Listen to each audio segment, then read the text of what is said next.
Hoje eu vou falar de um tema que, na minha opinião, é muito, muito importante. Talvez é um dos fatores mais importantes numa gestão de manutenção e que, por incrível que pareça, muita gente não consegue enxergar isso, não consegue ver. Talvez até a rotina embaça um pouco a visão aqui para a pessoa poder entender todo esse contexto e trabalhar com isso, né, que a gente vai falar hoje, que é o planejamento propriamente dito. Planejar é prover recursos, tá? É você, depois de identificar um serviço que é necessário fazer por uma anomalia, enfim, você vai prover recursos para que isso aconteça. Quais materiais que eu preciso, qual mão de obra que eu preciso, se precisa de serviço externo, etc. Então vai prover esses recursos para que a execução aconteça.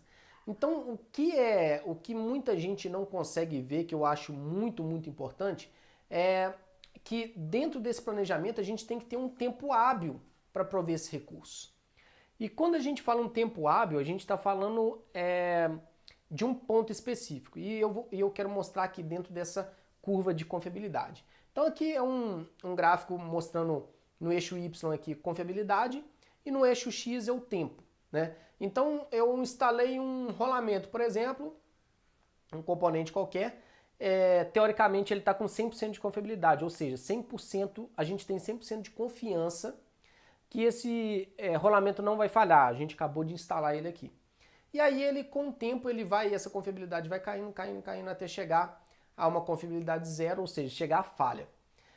Essa curva de confiabilidade, a verde aqui, ela é a teórica, assim, vamos colocar aqui, se no ambiente correto para rodar esse rolamento, com todas as lubrificações que ele precisa ter, sendo montado da maneira adequada, etc., ele vai rodar nesse tempo aqui, ele vai chegar na falha num determinado tempo já previsto por fim de vida útil desse rolamento. Porém, por um motivo ou por outro, não importa aqui, nessa análise que a gente vai fazer, essa curva ela começa a cair mais acentuada do que ela deveria. Por quê? Porque está evoluindo uma falha aqui, não sei qual, mas ela está evoluindo. E nesse determinado ponto, houve a detecção da falha. O inspetor foi lá e detectou essa falha.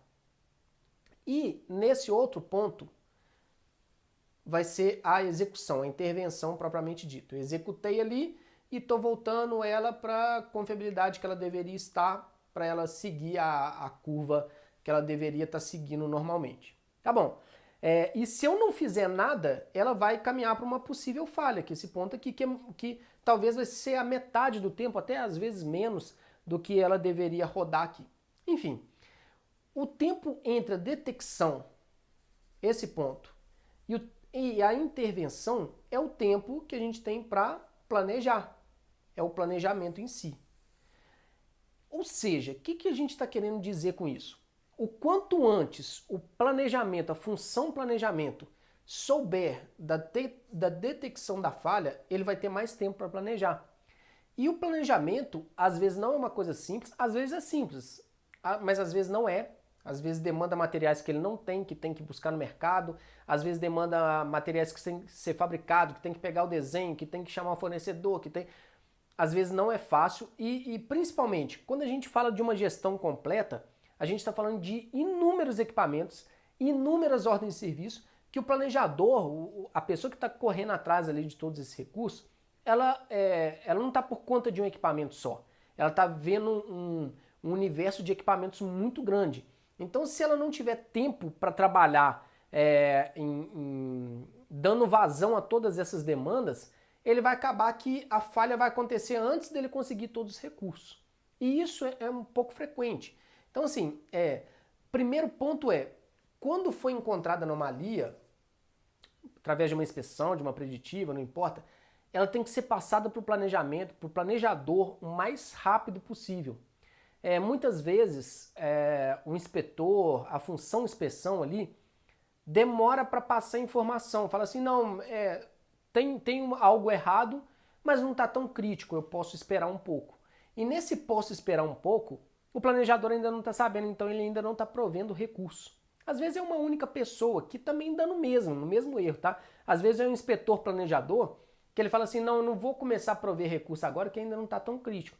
Mas quando começa a ficar mais crítico, ele já não tem mais tempo hábil de prover esse recurso. E outra coisa, muitas detecções não vão ser feitas aqui. Às vezes é feita muito mais embaixo, que você tem que ter muito mais rapidez. Você vai atuar quase que uma corretiva. Talvez ainda preventivamente, mas quase que uma corretiva, muito próximo à falha. E todas essas, isso vai acontecer naturalmente, não tem muito como fugir disso. E todas essas atrapalham aquelas que foram detectadas antes, que estão seguindo esse padrão que deveria todas seguirem, né? Então, assim, mais um motivo para que a gente, o quanto antes detectou a falha, a gente comece já o planejamento. Por quê? Porque a gente tem outras ordens de serviço que a gente não vai ter tanto tempo assim. Ela vai passar na frente, na fila de todas aquelas outras. Então, quanto tempo a gente tiver antes, melhor é para prover todos esses recursos aqui. Então, só para ter uma ideia desse tempo, né, que eu estou falando, por exemplo, aqui estão semanas, tá? Na primeira semana, houve a detecção da falha. O inspetor foi lá, viu e teve uma falha, abriu uma ordem de serviço que vai cair para o planejamento. As próximas 2 semanas, o planejador vai ali planejar a ordem. Nossa, Igor, mas precisa de 2 semanas? Não sei, às vezes sim, às vezes não. Às vezes, como eu falei, é difícil, ele vai ter que correr atrás de desenho, ele vai ter que mandar confeccionar uma peça, ele vai mandar para fora, cotar, tal. Às vezes não vai ser nem 2 semanas, vão ser 4 semanas, 6 semanas, 8 semanas. Ao mesmo tempo vão ter outros que não vai precisar de planejamento nenhum. Por exemplo, esse material que vai precisar tem em estoque, é só buscar no almoxarifado, etc. Mão de obra interna mesmo, não vai precisar de serviço. Beleza, então eu preciso de menos tempo. Agora, pode ser no meio termo ali, que eu preciso comprar algo que é mais simples de comprar, eu já tenho um fornecedor de rolamento, por exemplo, ele não é de estoque, mas eu comprar tal, mas que aí você fala assim, mesmo assim precisa dessas 2 semanas, talvez não precise dessas 2 semanas, mas ele vai conseguir fazer somente em 2 semanas porque ele não está vendo um processo, ele está vendo mais de 100 processos ao mesmo tempo, e um deles é esse. Então por isso que a gente tem que ter esse tempo para planejar. E aí, beleza, ele fez todo o planejamento e falou assim, ok, agora pode programar a ordem de serviço. Agora a ordem de serviço está planejada, pode colocar num cronograma aí, numa linha de tempo para ser executada. Como a programação a gente sempre trabalha com pelo menos 1 semana de antecedência, ou seja, eu estou nessa semana, eu estou vendo tudo que precisa ser executado na próxima semana. É assim que a gente age preventivamente, né? Essa semana eu já fiz a programação na semana anterior, então o que está sendo executado essa semana é o que foi programado na semana anterior. Então, quando eu estou nessa semana e estou programando a próxima semana, quando acabou de planejar, eu tenho mais 1 semana para programação, para aí sim ir para a semana de execução. Então, estou falando de um processo de 5 semanas. Ou seja, do ponto em que o inspetor detectou a falha até o ponto de intervenção, às vezes deram 5 semanas. E se fosse, sinceramente, para colocar uma média aí, no geral, eu colocaria cerca disso. Ou seja, o inspetor ele tem que estar mais de um mês adiantado em relação à informação que vai acontecer uma falha. E aí sim, ele identificando antes, aí vai ter tempo para prover todos os recursos, para programar com antecedência, para executar com calma, preventivamente e tudo mais.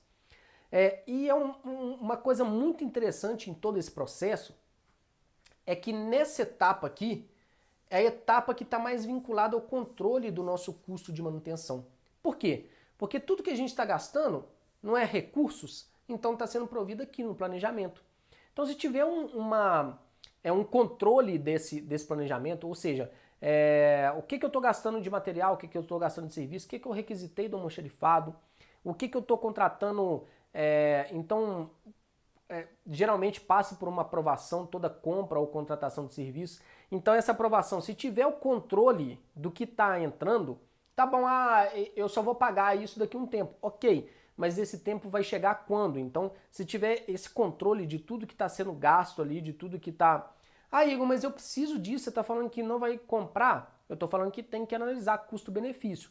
A grande maioria a gente compra porque precisa. Ainda mais se o mercado está demandando, né? Aí a gente precisa muito mais de abaixar o custo e dar disponibilidade para os equipamentos. Então tá bom, a maioria a gente compra, mas não basta sair comprando tudo e não controlar o custo. Então a gente começa a fazer um balanço entre aprovação de tudo que a gente precisa ser feito, né, que está relacionado tudo isso a custo, e o custo propriamente dito, qual que é a minha meta, eu estou onde, por essa projeção, vou chegar no mês com qual custo, enfim. Então essa parte aqui, ela é fundamental para o controle de custo de um setor de manutenção. E aí, quando a gente está falando de prover recursos, que recurso que a gente está falando, né? Basicamente, mão de obra, materiais e serviços. A maior parte da mão de obra é interna. E quando é externa, eu chamo de serviços, tá? Então, eu desconsiderei aqui mão de obra, só materiais e serviços. Materiais. Por quê? Porque o recurso também, mão de obra, ele vai ser visto muito mais na programação, quando for colocar numa linha de tempo, do que propriamente no planejamento, tá? Então, o planejamento está mais preocupado com materiais e serviços. Materiais, ele pode ser internos ou externos, ou seja, materiais que eu tenho no estoque, e aí eu controlo estoque mínimo e máximo. Então isso vai ser, se tem um sistema informatizado, o sistema já dispara a compra automaticamente, eu não preciso ficar olhando muito para isso, eu só preciso estar atualizando, né, esses parâmetros. Mas eu tenho materiais de estoque e materiais externos, né, que são materiais comuns no mercado, que eu acho, por exemplo, em empresas que vendem rolamento, é um rolamento comum, mas não justifica ter em estoque. Ok, então é fácil ali, a gente passa muitas vezes para o setor de suprimentos, existe um setor de suprimentos, ele vai e faz a compra, enfim. Ou ainda pode ser uma fabricação, e aí demanda mais tempo, etc. Então você vai ter que fazer sob medida, enfim, com algum fornecedor, etc. E os serviços, né, que pode ser interno ou externo. Interno são serviços feitos dentro da planta, externo fora da planta. Então interno pode ser inclusive um complemento de mão de obra. Eu tenho um serviço para fazer muito grande que minha equipe inteira não dá conta. Então eu contrato uma mão de obra extra ali para executar esse serviço, ou um serviço especializado, né? Por exemplo, uma análise de vibração. Eu preciso fazer uma análise de vibração desses equipamentos, eu não vou investir num coletor de vibração, é muito caro, não compensa para mim, compensa mais eu contratar esse serviço. Então, serviço interno. E os serviços externos são contratação de serviços quando ele é feito fora da planta. Ou seja, a fabricação de algum componente, por exemplo, a reforma, né? Eu tirei um determinado componente e vou reformar ele fora e ele trazer de volta aí, enfim. Então, isso tudo são recursos. O que são ferramentas que nos ajudam a prover esse recurso? Que é poderosíssimo é contrato. Fazer contratos. Mas não é fazer somente contratos de materiais, mas de prestação de serviço também. Por exemplo, você pode fazer um contrato de reforma de motores elétricos e fazer uma planilha padrão. Isso você pega os motores da sua planta, ou aqueles mais comuns pelo menos, manda para vários fornecedores uma tabela e fala assim, para reformar esse motor, você vai me cobrar quanto? Para fazer o enrolamento dele novamente, tudo você vai me cobrar quanto? E você faz 3 orçamentos ali, faz um contrato dentro de uma empresa, isso passa direto de suprimentos, não precisa passar para ser comprado toda vez.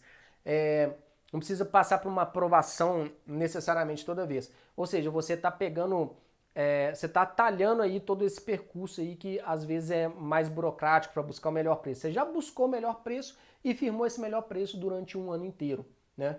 Melhor preço com qualidade, etc. Enfim, prazo e aí vai. Software, falar em todo esse controle sem ter um sistema informatizado hoje é praticamente impossível, ainda mais quando você tem um universo de equipamentos muito grandes. Para micro, pequenas empresas, a gente ainda consegue de uma forma mais penosa, aí, vai demandar mais tempo, vai demandar mais de quem está fazendo toda essa gestão. Muitos ainda utilizam Excel, que o Excel vai até certo ponto, mas não oferece tudo que um software oferece, não é um banco de dados, então você não vai conseguir cruzar dados, você não vai conseguir gerar um número sequencial, por exemplo, de uma ordem de serviço, enfim. Então, softwares são ferramentas também poderosas para controle de estoque mínimo e máximo, para controle das ordens de serviço, fazer todo esse planejamento, programação e assim por diante.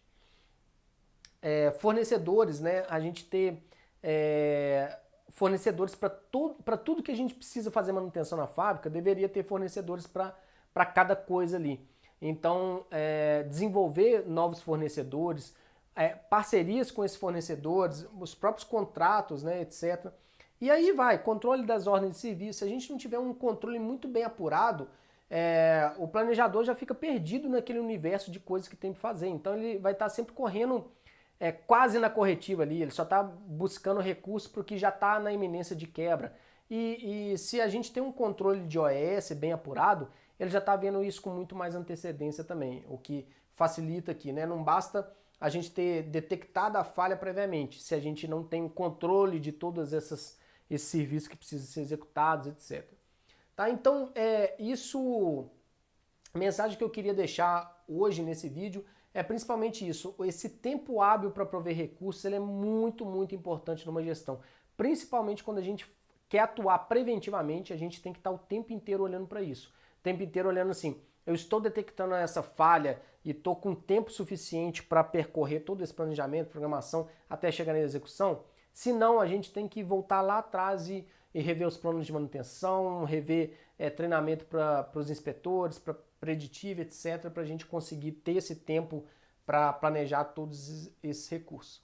Então é isso, espero ter contribuído aqui para deixar bastante, com uma ideia bastante clara que essa função aqui, planejamento, é uma das mais importantes, das mais dinâmicas aí numa gestão de manutenção.